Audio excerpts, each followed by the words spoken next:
warahmatullahi wabarakatuh. Waalaikumsalam warahmatullahi wabarakatuh. Baik, sebelum kita memulai pembelajaran hari ini, ada baiknya kita membaca doa terlebih dahulu. Doa dimulai. Doa selesai. Baik, apa udah masuk semua ini sekretaris? Sudah, Bu. Oke, nanti WA ke saya ya, siapa yang nggak hadir ya. Ya, Bu. Minggu semalam saya udah ngasih tahu ya untuk materi minggu ini. Jadi minggu ini kita belajar tentang persamaan lingkaran.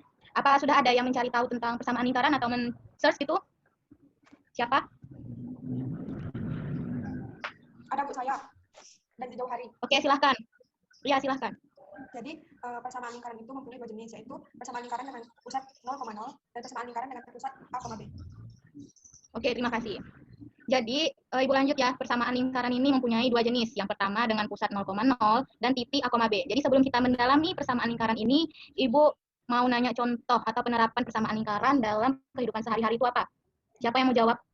Saya, Bu. Sudah, Bu. Ya, silakan. Jadi menurut saya contohnya itu yaitu menentukan jarak radar kapal pesiar, Bu. Oke, bagus ya. Jadi dalam kehidupan sehari-hari, penggunaan persamaan lingkaran ini ada contoh yang dibilang oleh teman kamu ini. Dan masih banyak lagi penerapan dalam kehidupan sehari-hari, misalnya dalam jangkauan siaran radio. Terus ada lagi jangkauan gempa bumi, contohnya suatu titik pusat dari suatu gempa terletak pada koordinat peta 3,7. Dan gempa tersebut memiliki radius 36 km. Maka tulislah persamaan dan modelkan jangkauan maksimum dari gempa tersebut. Atau bisa mencari gunakan rumus jarak untuk menentukan apakah seseorang yang memiliki lokasi di 33,25 merasakan gempa, itulah contohnya. Apa sudah paham semuanya untuk contoh penerapannya? Alhamdulillah sudah paham, Bu. Alhamdulillah sudah Bu, kamu. Alhamdulillah. Jadi sekarang kita ambil contoh penerapan persamaan lingkaran pada jangkauan radar kapal pesiar. Ibu kirim link YouTube ke grup ya. Baik Bu. Baik, Bu. Ibu kirim ya linknya. Ini ditonton sekarang atau nanti Bu? Oke, udah Ibu kirim itu. Semua kan hasil diskusi kalian. Ya, Bu. Baik Bu.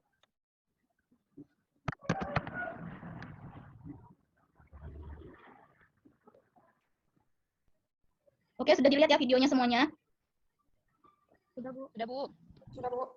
Oke, Ibu bagi 5 kelompok. Jadi setiap kelompok ini 6 orang. Nanti Ibu kirim kelompok-kelompoknya ke grup ya, nama-nama kelompoknya.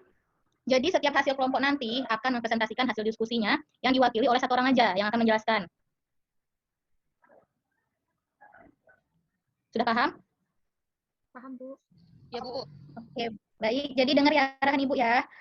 Semuanya lihat LKS yang telah Ibu kirim. Di situ ada soal mengenai jangkauan radar kapal pesiar. Jadi masing-masing kelompok kerjasama mencari jawaban. Nanti dipresentasikan ya. Ibu kasih 20 menit untuk mencari jawaban. Dimulai dari sekarang.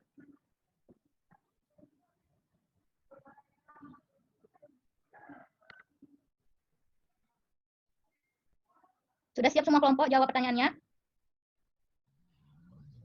Sudah, Bu. Sudah, Bu. Oke. Ibu acak ya kelompoknya yang mana duluan yang presentasi.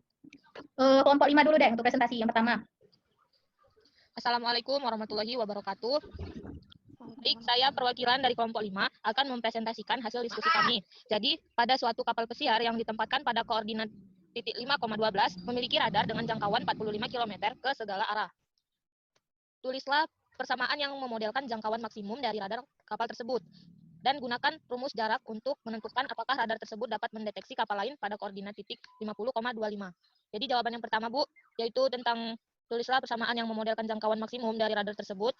Jawabannya, dengan menggunakan posisi kapal pesiar titik 5,12 sebagai titik pusat, kita memperoleh A-nya itu sama dengan 5, B-nya sama dengan 12, dan R-nya sama dengan 45. Sehingga jangkauan maksimum dari radar tersebut dapat dimodelkan sebagai X kurang 5 dikuadratkan tambah Y kurang 12 dikuadratkan sama dengan 45 kuadrat. Yang sama dengan persamaan X kurang 5 dikuadratkan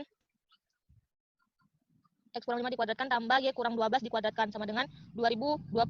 Untuk jawaban yang kedua, yaitu dengan X1, Y1 itu sama dengan 5,12. Dan X2, Y2-nya itu sama dengan 50,25. Maka dengan menggunakan rumus jarak, D-nya itu sama dengan, kita masukkan rumus yang tadi, akar itu, terus kita masukkan nilai-nilai X1, Y1-nya, dan X2, Y2-nya. Diperoleh 46,84. Karena 46,84 itu lebih besar dari 45, maka kapal pesiar yang kedua tidak akan dapat terdeteksi oleh radar kapal pesiar pertama. Baik, ini saja hasil diskusi pada kelompok kami. Terima kasih. Wassalamualaikum warahmatullahi wabarakatuh. Oke, lanjut kelompok 1.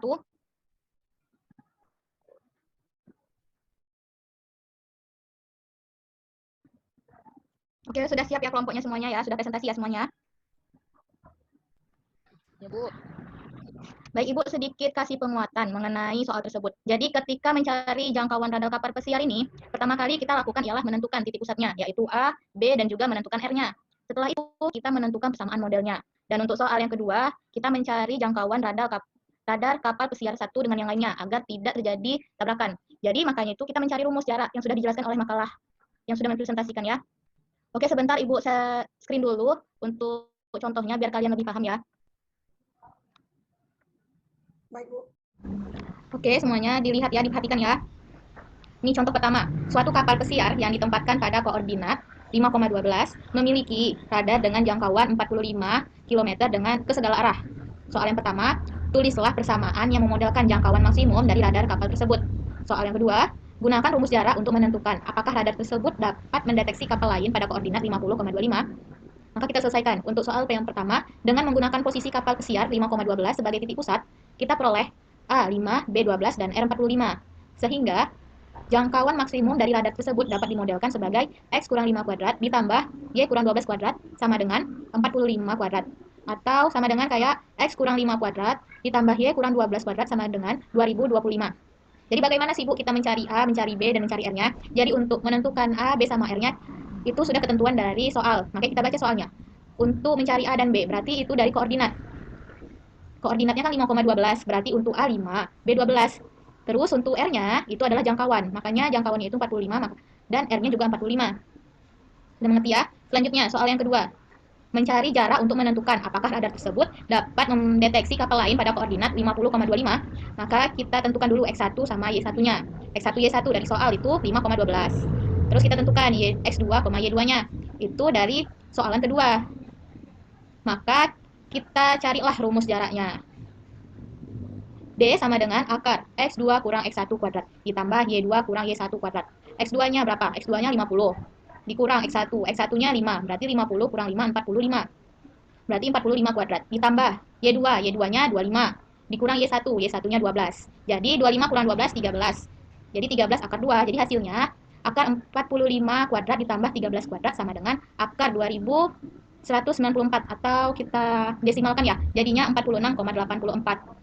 Karena 46,84 lebih besar dari 45, kenapa Bu harus 45? Karena kan dari soal sudah ditentukan memiliki radar dengan jangkauan 45 km ke segala arah. Makanya karena 46,84 lebih besar dari 45, maka kapal pesiar yang kedua tidak akan dapat terdeteksi oleh radar kapal pesiar yang pertama. Oke, sudah paham ya semuanya ya? Sudah, Bu. Oke, baik. Oke, Ibu lanjut ya. Untuk contoh kedua, suatu epicentrum atau titik pusat dari suatu gempa terletak pada koordinat peta 3,7 dan gempa tersebut memiliki radius 36 km. Maka kita carilah, tulislah persamaan yang memodelkan jangkauan maksimum dari gempa tersebut. Soal yang kedua, gunakan rumus jarak untuk menentukan apakah seseorang yang memiliki lokasi di 33,25 merasakan gempa tersebut. Maka kita selesaikan. Jangkauan maksimum suatu gempa bumi dapat dimodelkan dengan persamaan lingkaran. Karena titik pusatnya 3,7 dan jari-jarinya 36. Radius, jari-jari 36 dari radius dari soalan di atas. Maka persamaan menjadi X kurang 3 kuadrat ditambah Y kurang 1 kuadrat dikurang 36 kuadrat. Atau dapat kita sederhanakan menjadi X kurang 3 dikuadratkan ditambah Y kurang 7 dikuadratkan sama dengan 1296. Selanjutnya, kita tentukan jarak seseorang yang ada di posisi 33,25 dengan pusat gempa 3,7. Maka kita carilah X1, Y1-nya. X1-nya tadi kita dapat berapa? 3. X1-nya 3, Y1-nya 7, X2, Y2. Berarti X2-nya 33, Y2-nya 25. Maka kita carilah rumus jaraknya. D sama dengan akar X2 kurang X1 dikuadratkan ditambah Y2 kurang Y1 dikuadratkan. Maka hasilnya akar 30 kuadrat ditambah 18 kuadrat sama dengan akar 1224. Atau kita desimalkan dia ya menjadi 34,99. Oke, sudah paham ya yang udah Ibu jelaskan tadi. Apa masih ada yang kurang paham? Apakah masih ada yang kurang paham? Tidak ada, Bu. Sudah paham. Baik. Oke, alhamdulillah kalau semua sudah paham. Oke, untuk hasil diskusi tiap kelompok tadi, dikirim fotonya ke grup kelas ya. Dikirim oleh perwakilan kelompok aja. Oke, Ibu, sebelum Ibu menutup perkuliahan pembelajaran hari ini, apakah ada yang mau ditanyakan? Ada, Bu. Oke, Ibu mau nanya nih. Siapa yang mau menjelaskan atau memberi kesimpulan untuk pada hari ini? Ya, silahkan.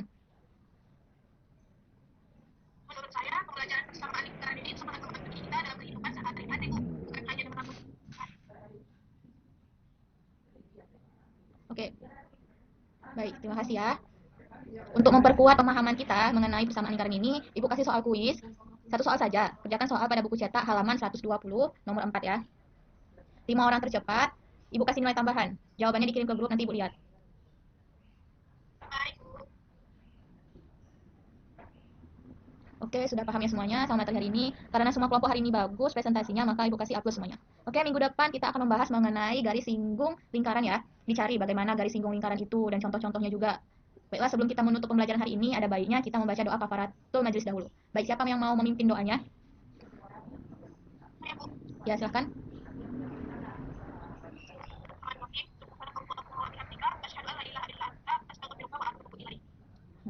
Oke, Ibu tutup pembelajaran hari ini dengan mengucapkan hamdalah. Alhamdulillahirabbil alamin. Assalamualaikum warahmatullahi wabarakatuh. Waalaikumsalam warahmatullahi wabarakatuh.